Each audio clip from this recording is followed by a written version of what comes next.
Hello everyone. आज की इस वीडियो में हम बात करेंगे अपने क्लास 9 के chapter first that is number system की एक्सरसाइज 1.5 के क्वेश्चन नंबर 2 से। ठीक है। देखिए, क्वेश्चन नंबर 2 में आपको बहुत ही अच्छे से रियल नंबर के ऊपर इवेल्युएशन करने आ जाएगा। मतलब आप उसको कैसे सब्ट्रैक्ट कर सकते हैं, कैसे मल्टीप्लाई कर सकते हैं, बहुत ही अच्छे तरीके से आप सीख लेंगे। ठीक है। तो चलिए पहले मैं फर्स्ट क्वेश्चन आपको कराता हूँ। मतलब क्वेश्चन नंबर सेकंड का फर्स्ट पार्ट क्या बोल रहा है कि 3+√3 है, ये एक पर्टिकुलर हमारा एक्सप्रेशन है। और दूसरा नंबर क्या है, तो 2+√2 है, ये मेरा दूसरा नंबर है। अब मेरे को इन दोनों को क्या, देखिए इन दोनों के बीच में कोई साइन नहीं लगा है, तो कोई साइन नहीं लगा है मतलब होता है मल्टीप्लाई करना है। इनको क्या करना है, मल्टीप्लाई करना है। ठीक है। तो अब इनका मल्टीप्लाई करके हमें क्या लाना है, आंसर लाना है। ठीक। तो चलिए देखिए कैसे करेंगे। तो देखिए यहाँ से आपको पहला डिजिट पकड़ना है, दैट इज 3 है ना, तो 3 का हम इससे भी मल्टीप्लाई कराएंगे, फिर इससे भी मल्टीप्लाई कराएंगे, फिर √3 को उठाएंगे, √3 को इससे भी मल्टीप्लाई कराएंगे और इससे भी मल्टीप्लाई करेंगे। क्या कहना चाहता हूँ देखिए, मैं करके बताऊंगा ना तो आपको ज़्यादा क्लैरिटी होगी। तो चलिए देखिए, इसका हम सॉल्यूशन के ऊपर बढ़ते हैं। सॉल्यूशन में देखिए क्या मैंने बोला कि जो भी यहाँ पे फर्स्ट नंबर दिया है उसका हम इन दोनों से क्या कराएंगे, मल्टीप्लाई। तो पहले 3 × 2 करेंगे, तो 3 × 2 हम कर देंगे। ठीक है। फिर देखिए इसके आगे कौन सा साइन है, ये जो 3 है इसके आगे कुछ नहीं है, मतलब प्लस का साइन है, और यहाँ पे प्लस है, तो प्लस प्लस क्या होता है, प्लस होता है ना, तो आप लगा दीजिए प्लस। अब 3 × √2 और जब आप करोगे ना तो 3√2 हो जाता है। ठीक है, 3√2। अब देखिए ये जो पहला नंबर था, यहाँ पे जितने भी नंबर्स प्रेजेंट थे उसके साथ मैंने मल्टीप्लाई करा दिया, तो अब उसको हम क्या कर देंगे, छोड़ देंगे इतने पे ही। ठीक है। अब आपको दूसरा नंबर उठाना है। दूसरा नंबर यहाँ पे देखिए क्या दिया हुआ है, डेट इज √3। तो हम किसको उठाएंगे, √3 को। √3 का किससे मल्टीप्लाई कराएंगे, तो इससे कराएंगे और इससे कराएंगे। तो देखिए यहाँ पे प्लस है इसके आगे, और इसके आगे क्या है, कुछ नहीं है, मतलब प्लस है। तो प्लस प्लस क्या होता है, तो प्लस होता है, तो आप यहाँ पे प्लस लगा लीजिए और 2 × √3 कर देंगे तो क्या हो जाएगा, 2√3 हो जाएगा सिंपली। ठीक है। फिर यहाँ पे देखिए प्लस प्लस क्या होता है, तो प्लस होता है, तो आप प्लस कर दीजिए, और √3 × √2 क्या होता है, तो आप उसको लिख लीजिए, √3 × में क्या, √2 लिख लीजिए, सिंपल। ठीक है, इतना लिख लेंगे ना। अब देखिए अब हम इसको सिंप्लीफाई करके सॉल्व करेंगे। तो 3 × 2 हमारा कितना होता है, 3 × 2 जो हमारा होता है 6, फिर प्लस 3√2 जो भी है उसको आप लिख लीजिए, फिर प्लस में क्या हो जाएगा, तो 2√3 हो जाएगा, और फिर प्लस में क्या हो जाएगा। तो देखिए यहाँ पे √3 है और यहाँ पे √2 है। मैंने आपको इसके इस एक्सरसाइज के बेसिक्स में बता चुका है कि कभी भी अलग अलग दिए होंगे ना तो हम उसको एक ही रूट के अंदर लिख सकते हैं, ऐसे मल्टीप्लाई करके 3 × 2 करके लिख सकते हैं। मैंने आपको बता चुका है बेसिक्स में। ठीक है। तो ये देखो ये अलग अलग है और इंटू में है, इस वजह से एक ही रूट के अंदर इन दोनों का मल्टीप्लाई करके हम लिख सकते हैं, ये मैं आपको बता चुका हूँ। तो हम क्या कर लेंगे, 3 × 2 कर लेंगे, सिंपल। ठीक है। फिर यहाँ पे देखिए यहाँ पे 6 हो जाएगा, प्लस में क्या हो जाएगा, तो 3√2 हो जाएगा, 3√2 हो गया, फिर प्लस में क्या हो गया, 2√3 हो गया, और फिर प्लस में क्या हो गया, तो हमारा √6 हो गया, √6। 3 × 2 करेंगे तो क्या हो जाएगा, 6, तो 6 लिख दिया, और ऊपर रूट लगा था तो √6 हो गया। ये हमारा क्या होगा, ये एक्सप्रेशन। तो ये जो होगा ना, ये आपका क्या होगा, ये आपका आंसर होगा। मतलब ये पूरा जो पार्ट होगा ये आपका क्या होगा, ये आंसर। इसके आगे सिंप्लीफाई नहीं हो सकता क्या, नहीं हो सकता। ठीक है। ऐसा मत करिएगा कि इसको इसके साथ ऐड कर दीजिए 6 + 3, नहीं, ऐसा बिल्कुल नहीं करेंगे। क्यों नहीं करेंगे, क्योंकि इसके आगे √2 लगा है। तो √2 वाले को सम हम तभी करेंगे जब हमारे एक्सप्रेशन में और कहीं √2 होगा, तभी आप सम करिए, अदरवाइज मत करिए, उसको वहीं पे छोड़ दीजिए।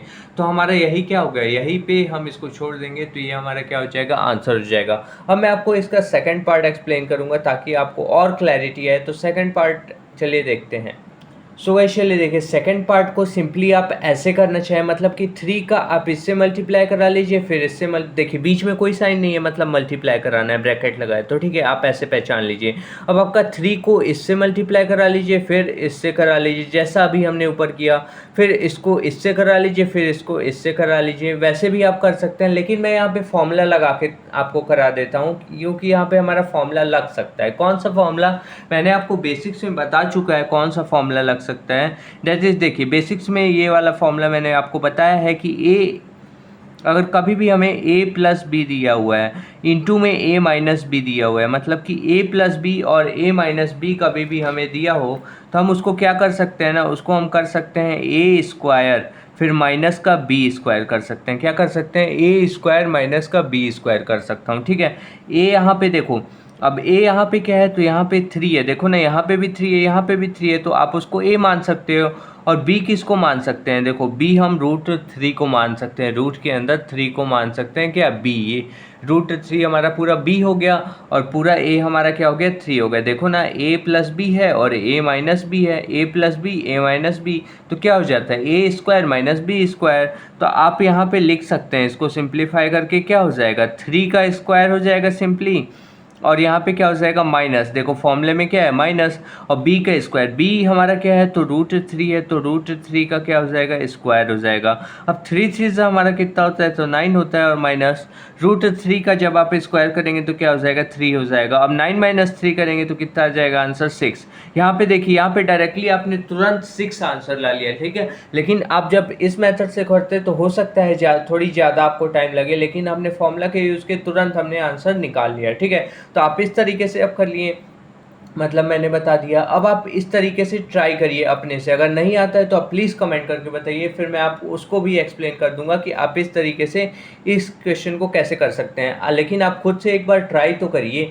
आप ट्राई करेंगे तो क्या होगा? आपको प्रैक्टिस आएगी, मतलब कि आपको प्रैक्टिस करने की आदत हो जाएगी, और आप इजीली कोई भी क्वेश्चन अपने थ्रू, मतलब कि बिना किसी के बताए आप खुद से ही कर सकते हैं, ठीक है। इसलिए मैं बोल रहा हूँ कि आप इस तरीके के मेथड से खुद इस क्वेश्चन को सॉल्व करिए, ठीक है। ये प्लीज़ मैं बोल रहा हूँ कि प्लीज़ आप इस क्वेश्चन को इस मेथड से सॉल्व करिए, ठीक है। ये तो मैंने फॉर्मूला लगा के बता दिया, वो ठीक है, ठीक है। अब मैं आपको थर्ड पार्ट इसका एक्सप्लेन करने जा रहा हूँ, तो थर्ड पार्ट चलिए देखते हैं। सो एक्चुअली देखिए, थर्ड पार्ट हमें क्या बोल रहा है कि √5 प्लस √2 है और इसका होल स्क्वायर है। अब आप इसको सॉल्व करिए। तो देखिए, मैंने आपको फॉर्मूला बता चुका है कि कभी भी हमें a प्लस बी और उसका होल स्क्वायर दिया हो तो हम उसको क्या एक्सपेंड कर सकते हैं, क्या लगा के? a square plus B square plus 2ab, मतलब ये फॉर्मूला होता है कि a प्लस बी का होल स्क्वायर है कभी भी, तो आप उसको तोड़ के लिख सकते हैं a square plus B square plus 2ab। तो यहाँ पे देखिए a क्या है? हमारा √5 है, तो आप √5 का क्या कर देंगे? स्क्वायर कर देंगे, क्योंकि फॉर्मूला से हम क्या कर देंगे? स्क्वायर कर देंगे। फिर प्लस है ना, तो आप यहाँ पे भी प्लस है तो प्लस लगा दीजिए। फिर b क्या है? तो b हमारा √2 है, तो √2 का आप क्या कर देंगे? स्क्वायर कर देंगे सिंपली, ठीक है। फिर आप प्लस लगा दीजिए। फिर 2 है, देखिए ना यहाँ पे फॉर्मूला में क्या है? 2 है। फिर इंटू में क्या है? a है, तो a में हमारा क्या आएगा? √5 आएगा। फिर इंटू में क्या है? b है, तो रूट क्या आएगा? 2 आएगा, √2 आएगा, ठीक है। यह समझ जाइएगा, यहाँ पे मैंने क्या लिखा? √2 लिखा, ठीक है। थोड़ी कंजेस्टेड यहाँ पे हो गया है। अब देखिए, √5 का जब आप स्क्वायर करेंगे ना, तो मैंने आपको बेसिक्स में बता चुका है कि क्या, कि कभी भी √2 कोई भी रूट का अगर स्क्वायर बोले ना तो वो नंबर खुद हो जाता है। मतलब √2 का अगर स्क्वायर बोलेगा ना तो वो क्या हो जाएगा? 2 हो जाएगा। अगर √5 का बोलेगा तो वो 5 का स्क्वायर बोलेगा तो वो क्या हो जाएगा? वो 5 हो जाएगा, ठीक है। तो वैसे ही यहाँ पे √5 का स्क्वायर है, मतलब √5 को अगर 2 बार मल्टीप्लाई करेंगे तो वो क्या आ जाएगा? 5 आ जाएगा, ठीक है। वैसे ही √2 को अगर 2 बार मल्टीप्लाई कराएंगे तो वो क्या आ जाएगा? 2 आ जाएगा, ठीक है। फिर प्लस यहाँ पे देखिए 2 है तो उसको आप वैसे ही लिख दीजिए, और इंटू में क्या करा दीजिए? √5 है और यहाँ पे √2 है, तो इसको मैं एक रूट के अंदर लिख सकता हूँ ना, 5 × 2। मैंने आपको बता चुका है कि कभी भी दो अलग अलग रूट मल्टीप्लाई में है तो हम उसको सेम रूट के अंदर बस मल्टीप्लाई डिजिट का कर देंगे, ठीक है। तो देखिए यहाँ पे क्या हो जाएगा? 5 + 2, ठीक है। फिर प्लस में क्या हो जाएगा? तो 2 यहाँ पे 5 × 2 जब आप करेंगे तो क्या हो जाएगा? 5 2 हमारा 10 होता है, ठीक है। तो 5 + 2 हमारा 7 हो गया। प्लस में क्या हो जाएगा? तो प्लस में हो जाएगा 2√10। ये हमारा क्या होगा? ये हमारा क्या हो जाएगा? ये हमारा आंसर हो जाएगा, सिंपल, समझे। तो ये हमारा क्या हो गया? ये आंसर का सिंबल है मेरा, ठीक है। कंफ्यूज मत होइएगा कि ये मैंने क्या लिख दिया, ठीक है। अब हम बढ़ते हैं अपने next part, that is the fourth part. So guys चलिए देखिए, फोर्थ पार्ट में क्या बोल रहा है कि √5 - √2 है, इंटू में देखिए ब्रैकेट लगा है, मतलब क्या है? इंटू में है। √5 + √2 मतलब इस पूरे का मल्टीप्लाई कराना है इसके साथ। तो हम कैसे करते हैं मैंने आपको बता चुका है। आप चाहें तो क्या कर सकते हैं, इस √5 का पहले इससे मल्टीप्लाई करा दीजिए, फिर इससे करा दीजिए, फिर क्या करेंगे? √2 का इससे मल्टीप्लाई करा देंगे, इससे, जैसे अभी मैंने क्या फर्स्ट पार्ट इसका करवाया, ठीक है। अगर आपको वैसे नहीं करना है तो आप सिंपली फॉर्मूला लगा दीजिए, क्योंकि यहाँ पे फॉर्मूला लग रहा है। अगर फॉर्मूला लगता है ना तो फॉर्मूले से लगा दीजिए, क्योंकि वो सिंप्लीफाई जल्दी हो जाएगा तो हमारा आंसर जल्दी आ जाएगा, ठीक है। इस वजह से हम जानते हैं क्या कि हमारा जो a प्लस बी होता है और इनटू में कभी भी a माइनस बी होता है तो वो किसके बराबर होता है, a स्क्वायर माइनस के किसके बराबर, b स्क्वायर के बराबर होता है कि नहीं होता। ठीक है, तो अब देखिए यहाँ पे क्या हो जाएगा ना, यहाँ पे देखिए a माइनस बी है और a प्लस बी है, तो देखिए a माइनस बी अब पहले आ गया है और a प्लस बी बाद में आया, तो देखिए 2 इंटू 3 करेंगे तो क्या आएगा, 6 ही आएगा, या फिर 3 इंटू 2 करेंगे तो 6 ही आएगा। दोनों केस में 6 ही आंसर आएगा। वैसे ही a plus B into A minus B करें या फिर a minus B into A plus B करें, बात बराबर है। तो यहाँ पे क्या है, a माइनस बी है और a प्लस बी है।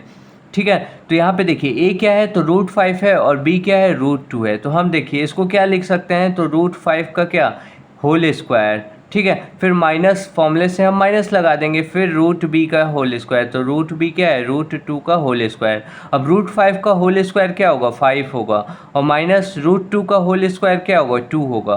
अब 5 में से 2 चला गया तो कितना बचा, ये हमारे पास बचा 3, ये आपका क्या होगा, ये आपका आंसर हो जाएगा। ठीक है, ये आंसर का सिंबल है, कंफ्यूज मत होइएगा, फिर से मैं बता रहा हूँ। ठीक है, सो आज के लिए इतना ही रहने देते हैं, फिर मिलते हैं नेक्स्ट वीडियो में। Thank you for watching this video.